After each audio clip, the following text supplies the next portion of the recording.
네, 서울 중구 성동구의 박성준 의원이고 잠시 제가 그 IBK 중소기업 회장님 은행장님이신가요? 잠깐 앞에 나와주시고 시간을 다시 좀 주시기 바라겠습니다.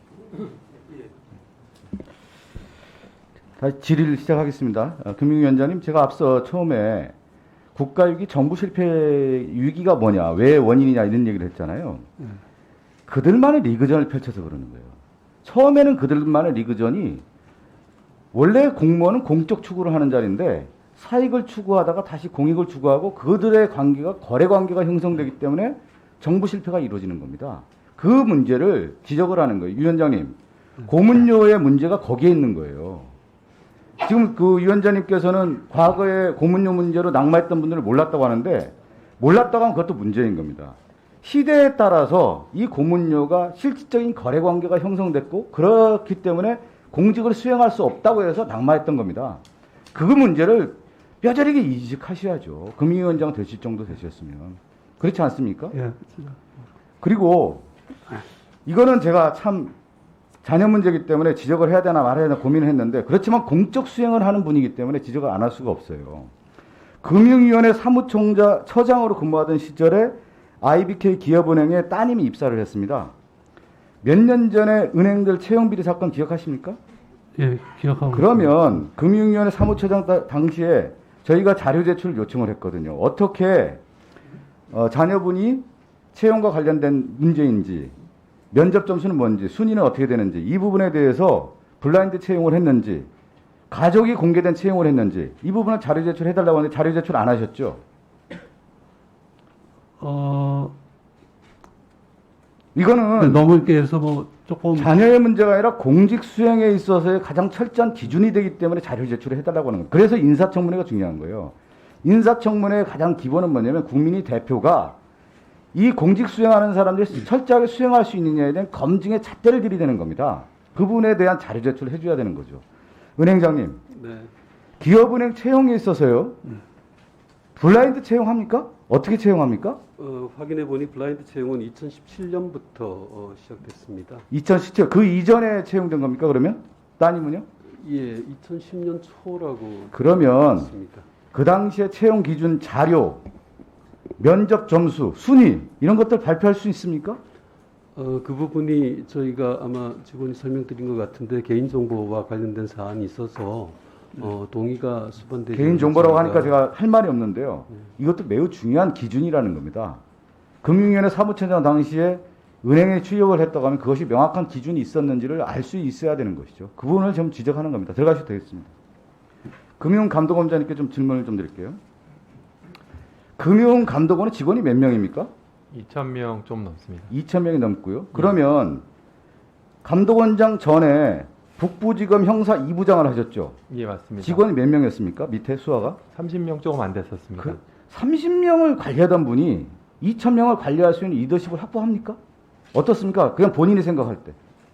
이제 뭐 그 전에 다른 조직을 할 때 이제 뭐 몇백 명 단위 조직을 운영해 본 적이 있긴 있습니다만 설사 몇백 명이라 하더라도 사실 2,000명 조직보다는 훨씬 작은 조직이었던 것이 맞고 그리고 또 여러 가지 기능적으로 차이가 감독원장님, 있어서 제가 부족함을 보통 느끼고 있습니다. 사회의 단계라는 게 있어요. 예. 조직의 단계라는 게 있고 그 일을 맡을 수 있는 단계가 있습니다.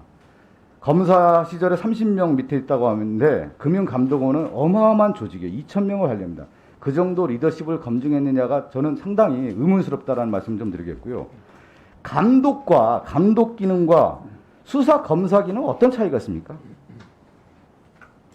감독 기능은 이제 예방적 감독 플러스 이제 사후적으로 여러 가지를 점검하는 그런 기능이 있고 수사 기능은 어떤 형사적 책임에 대한 추궁을 위해서 작용하는 기능으로 그렇게 그렇죠. 달리 이야기하고 있습니다. 저는 검사는 수사는 사후적 조치를 하는 직업이죠. 금융감독은 두 가지를 해야 되는 겁니다. 일이 터졌을 때 사후적 조치를 하고 대안을 제시해 주는 일이 하나가 있고 금융감독원 같은 경우는 지금 금융위기의 시대에 선제적 대응을 할 수 있는 견해와 식견이 있는 사람이 돼야 되는 거예요. 제가 얘기한 후자가 있습니까? 선제적 대응을 할 수 있는 예측해서 미리 대응할 수 있는 그런 능력을 담보했다라고 검증이 됐습니까? 우리 금융감독원장님? 혹시 발언을 예, 말씀해 주시죠.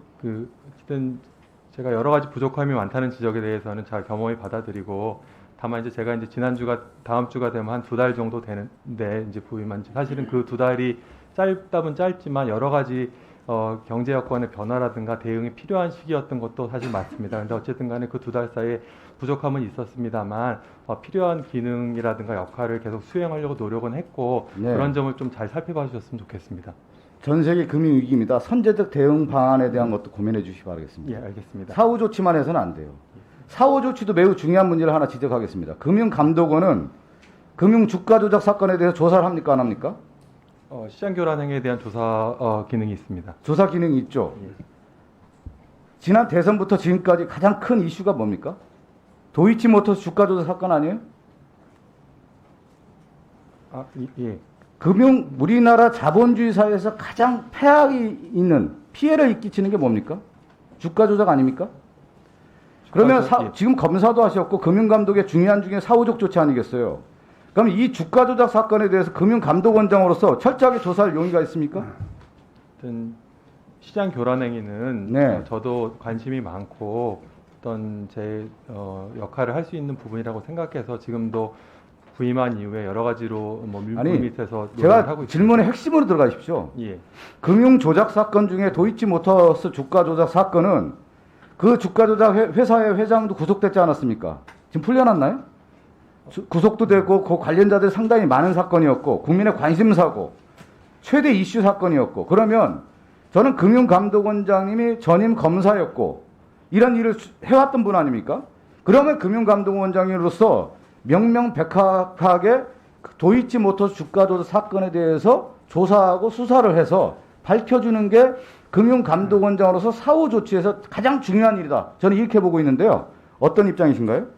검찰의 수사가 진행 중이고 그와 관련돼서 저희가 필요한 어떤 역할은 유관기관 입장에서 수행한 걸로 알고 있고 필요한 부분이 있으면 시스템을 통해서 저희가 점검을 해보겠습니다. 감독님 제가 국회의원 하기 전에 예전에 한 2년 동안 증권회사 다녔거든요.